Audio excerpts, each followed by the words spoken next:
সকাল সকাল আজকে ব্লগটা শুরু করলাম। মামসোনা স্কুল যাবে বলে এই যে রেডি হয়ে গেছে, আর এখনও বিছানা তুলে উঠতে পারিনি।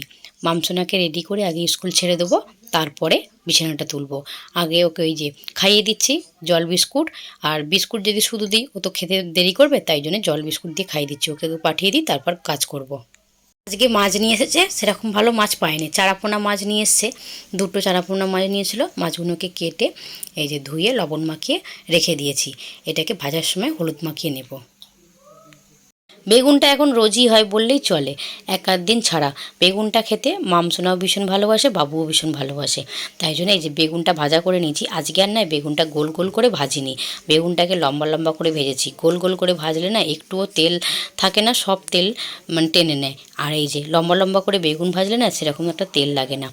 ওই তেলের মধ্যেই আমি আবার আর একটু তেল দিয়ে দিলাম। তেলটা দিয়ে গরম করে নেবো। আর এই যে মাছগুলো ধুয়ে লবণ মাখিয়ে রেখেছিলাম, তাতে হলুদ মাখিয়ে এই যে ভাজার জন্য ছেড়ে দিচ্ছি। আজকে 4 পিস মতো করব, আর কালকে বাকি 4 পিস রান্না করব। যেহেতু আমরা একবেলা খাবো, তাই জন্যে 4 পিস মাছ হলেই যথেষ্ট। এক পিঠ মাছটা ভাজা হয়ে গেছে, আর এক পিঠ উল্টে ভাজার জন্য দিচ্ছি। আর আমার মতো কে কে এরকম মাছের তেল খেতে ভালোবাসো?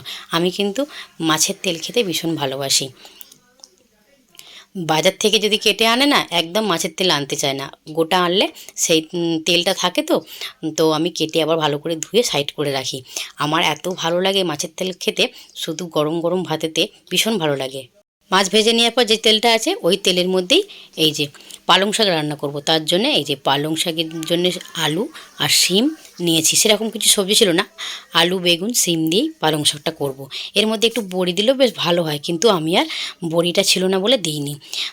পালং শাকটা করে নিয়ে আর এই যে মাছের তেল ঝাল করব বলে তেলের মধ্যে পেঁয়াজটা দিয়েছি। পেঁয়াজটা লাল করে একটু ভেজে নিয়ে, আর এদিকে কাঁচা লঙ্কা আদা রসুন বাটাটা দিয়ে ভালো করে ভেজে নিয়েছি।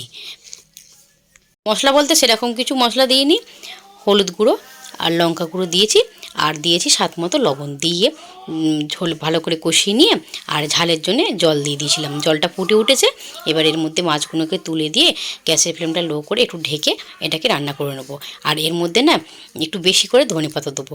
আলু দিইনি, আর একটু রসা রসা রাখবো, কারণ হচ্ছে আজকে ডাল ডাল তো সেরকম করি না, তাই একটু রসা রসা রেখে মাছটাকে নামিয়ে নেব। অনেকটা শীতের দিনে কিন্তু এই ধনেপাতা দিয়ে সবজি খেতে বেশ ভালোই লাগে, তাই না? দুপুরে রান্নাবান্না সব কমপ্লিট হয়ে গেছে, এবার শুধু খেতে বসার পালা। ভাতটা সকালবেলায় বানিয়েছিলাম, সকালের টিফিন আর দুপুরের ভাত একসঙ্গে করে নিয়েছিলাম, তাই একটু ঠান্ডা হয়ে গেছে। আর এদিকে লম্বা লম্বা করে বেগুন ভাজা করে নিয়েছি, আর তার সাথে এই যে লেবু কেটে নিয়েছি। লেবুগুলো না ভীষণ টক, তাই জন্য 2 পিস মতো কেটেছি। আর এদিকে এই যে বেশি করে ধনেপাতা দিয়ে চারাপোনা মাছের তেল ঝাল, আর তার সাথে রয়েছে পালং শাক। চলো বন্ধুরা, দুপুরের খাওয়া দাওয়া ফিনিশ করি, আর আজকে এখানে বিদায় নিচ্ছি। সকলেই ভালো থেকো, সুস্থ থেকো, সাবধানে থেকো।